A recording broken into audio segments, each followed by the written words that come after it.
السلام عليكم ورحمة الله وبركاته. أكم جرتو رحمني ربي اسم فانا هاجراته أردفتوني في دقفتوني دعوتوني تي في نور السلام إن شاء الله في ربي قداتين أما ندرة سيناك أبسودي دارورو مسلموتا إثيوبيا كم برا دبا جاف كدشاني هنگا كما تكوف دبا تربات تجرو akkala kofsa Awurooppaatti kutaa tokkoffaa fi lammaffaasaa duraa duubaan waliin ilaallee turre amma immoo itti aansuudhaan kutaa sadaffaasaa kan waliin ilaallu ta'a jechuudha.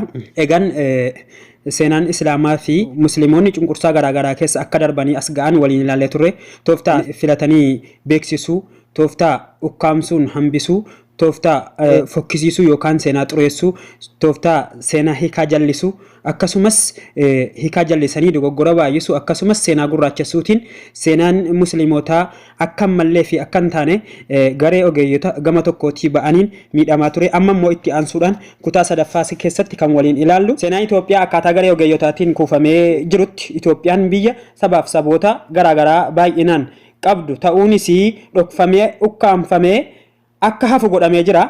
Egaan Itoophiyaan akka saba waa xiqqoo qofaan beekamtutti taasifamee jira jechuudha. Itoophiyaan biyya ummata adda addaa qabdu kan ummata amantii aadaadhaan hordofu qabu, saboota afaan garaagaraa dubbatu qabdu, ummata aadaa jireenyaa kan mataa isaa qabdu, ummatoota seenaa gurguddaa qabaachuudhaan beekaman kan of keessaa qabdu ta'uun isii dhugaa dhokachuu hin dandeenyedha. Haa ta'u malee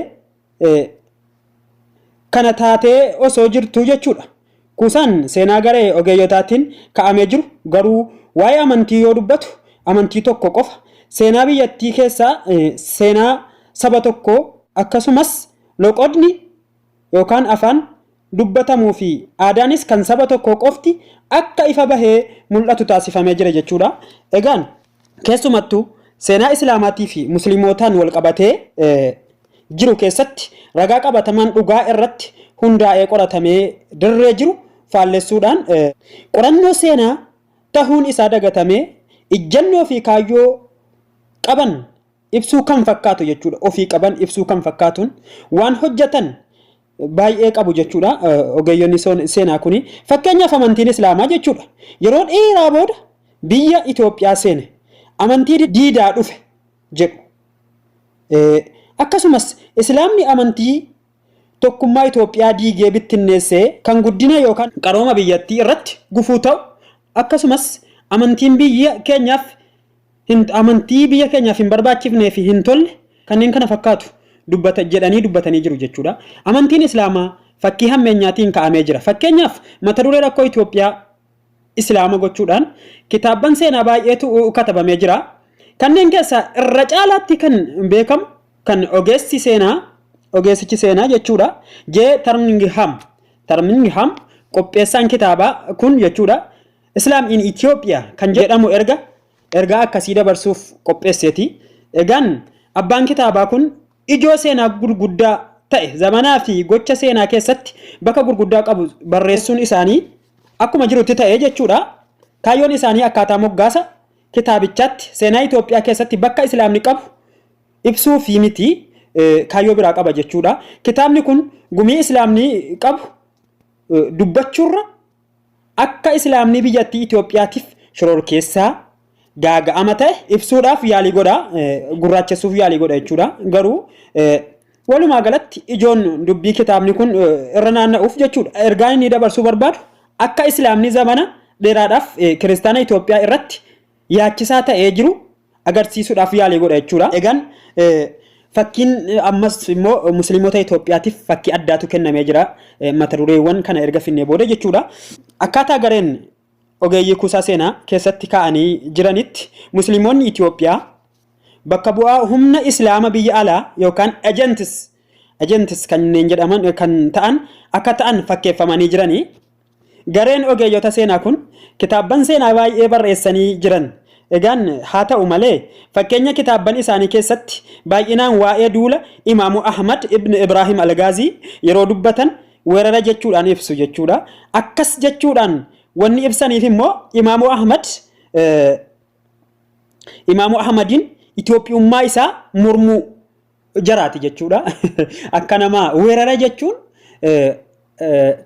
fakkeenyaaf biyya bilisummaa qabdu biyya mootummaa mataa isii qabduu fi walabummaa mataa isii qabdu tokko biyya takkarraa qaanii biyyi bilisaa lamaan jechuudha tokkorraa ka'ee biyyi tokko dhaqee yoo biyya tokko qabatu yookaan lammiin biyya tokko dhaqee weerara jedhama yoo qabatu weerara jedhama jarri gaan akka dubbii isaanii kanatti Imaamu Ahmad biyya biraarraa dhufee Itoophiyaatti kana weerare jechuudha waan amantii islaamaa qofa babal'iseef waan islaamaa ta'e qofaaf kana jedhamu isaati waan hayyuu islaamaa ta'e qofaaf jechuudha egaan Itoophiyummaa isaa hoggaa morman akkana jedhu Itoophiyaan seenaa isii keessatti humna weerartoota biyya alaatiin qabamtee gita bittootaan bitamtee kan hin beekne yoo taatu zabana tokko jedha garuu humna Giraany Ahmad jedhamuun kan hogganamu mootummaan biyya alaa Itoophiyaa gita bittaatiin waggootii 16 qabatee ture jedhu akkaataa ka armaan olitti ibsame kanaan seenaa islaamaa fi musliimoota Itoophiyaa gara wallaalchisuudhaan yookaan akka wallaalchisuun akka dagatamu yookaan akka namni dhimma isaa dhabu gochuudhaan yookaan maalummaa islaamaa hiika mataa isaanii itti kennuudhaan fokkisiisuu yaalanii jiru akkuma ibsamee jirutti seenaan islaamaa fi musliimoota ilaalcha dogoggoraa taheen akka hubatamuu taasifamee jira jechuudha gabaabumatti seenaa islaamaa fi musliimoota dogoggora ilaalcha taheen akkaataa hubatamu ibsamee jira jechuudha sababni dhiibbaan akkasii seenaa keessatti gaggeeffameef jechuudha moototiin kiristaanaa Itoophiyaa duraanii musliimoota Itoophiyaa biyya isaanii keessatti alagoomsuudhaan dirree bahanii bifa adda addaatiin irratti hojjetaa turan haaluma kanaan aangoon ofittummaa fi dhiphummaatiin seera tumuudhaan musliimoota irratti gaggeessaa akka turan ifaadha keessumattuu eega barnoonni idilee Itoophiyaa keessatti jalqabe eegalee musliimoonni Itoophiyaa akkuma isaan dura asiin duratti dubbannee turre jechuudha jirrutti tooftaa adda addaatiin hiree barnootaarraa akka qooda hin arganne godhamee jira haala kanaan yeroo muslimni hiree barachuudha keessaa qooda dhabu jechuudha qabadhabanii afaan qabamanii keessa qabaman keessatti ummata muslima hin ta'in if carraan barachuu banameefii jira carraa banameef sanattis bal'inaan itti fayyadamaniiru carraa sana immoo kan baneef eenyuun mootummaa biyya bulchu jechuudha gareewwan yeroo sanatti fayyadaman qooda beekumsa oomishuu akkasumas knowledge production isa jennu san jechuudha guutummaatti waan dhuunfataniif jecha waa'ee seenaa keessatti akka fedhii jaraatti jechuudha gara barbaadanitti qoratanii kuusuudhaan harka jaraa qofa ta'e jechuudha seenaa qoratanii kuusuun ol kaa'uun barreessuun harka jaraa qofa ta'e jechuudha akkaataan jarri qorannaa seenaa biyyattii itti gaggeessan akkaataa fedhii mootummaa Salamoonii fi qooda aangoo biyya bulchuu harka sadii keessaa harka tokko ol kan tooyattu fedhii bataskaana ortodoksii Itoophiyaatiin qopheessanii ka'an kana waan ta'eef seenaan biyyattii fedhii manneen bataskaanaa irratti hundaa'uudhaan kan bu'uureffamedha jechuudha akkasumas haala amma jiramu kana keessatti rakkooleen kun akka jijjiiramu taasisuudhaaf yaalii gochuun barbaachisaa ta'e argama egaan kana gochuudhaaf ammas wanti musliimoota takaalee jiru beektota ogeeyyii jajjaboo oomishee hin qabu akkasumas beektonni musliimoota ni jiran warri jedhaman wanti jararraa mul'atu of beekuu dhabuutu jira yookiin eenyummaa isaanii jala wal makatee jira eenyummaan isaanii ofumaafuu jala wal makatee jira jechuudha kana jechuun ofitti amanuu dhabu yookaan identity crisis irraa isaanirraa mul'ata jechuudha haalli kun keessumattuu beektota musliimaa beekumsaan sadarkaa gaarii irra jiran jedhamanii irratti kan baay'inaan ifee mul'atudha kanaafuu seenaa karaa maqe qorannaa dhugaa ta'e irratti hundaa'anii karaatti deebisuun oduun dharaa akka hafu gochuudhaan bakki itti jal'atee jiru sirreessanii isa wal makates addaan baasuun jechuudha beektonni muslimaa ga'ee gurguddaa fudhachuutu irraa eegama gumii jararraa eegamus bahachuu qabu jechuudha bahataa jirus jechuun nama rakkisa yeroo haala armaan olitti dubbanne kanarraa ilaallu yeroo tokko hayyoonni akka fakkeenyaatti waan ta'uu qabu mee waliin haa ilaallu yeroo tokko hayyoonni Oromoota gareen ogeeyyota seenaa tahan wal gurmeessuudhaan bara 1970 keessa gamtooman jaarmaya tokko gadi dhaabanii turanii jaarmayni kun seenaa Itoophiyaa kan zabana dheeraadhaaf garee barreessitoota duraatiin kuufamee jiru isa dogoggora jenne sana yookaan immoo akka fedhii isaaniitti barraa'e jenne san jechuudha. Deebisanii qorachuudhaan seenaa Itoophiyaa gaaffii keessa galchuu danda'anii jiru jechuudha. Musliimoonni Itoophiyaatis haaluma kanatti fakkii jaarmiyaa akkasii jabaa tokko gadi dhaabuudhaan seenaa musliimoota Itoophiyaa akkasumas seenaa Itoophiyaa isa wal keessa laaqame qorannaa garee tokko qofti seenaa biyyattiiti jechuudhaan kaayatan kana deebisanii qoratanii qajeelchutu irraa eegama jechuudha. Egaan kitaabni kun gabaabumatti kitaabni amma irraa barnoota waliif qoodaa jirru kun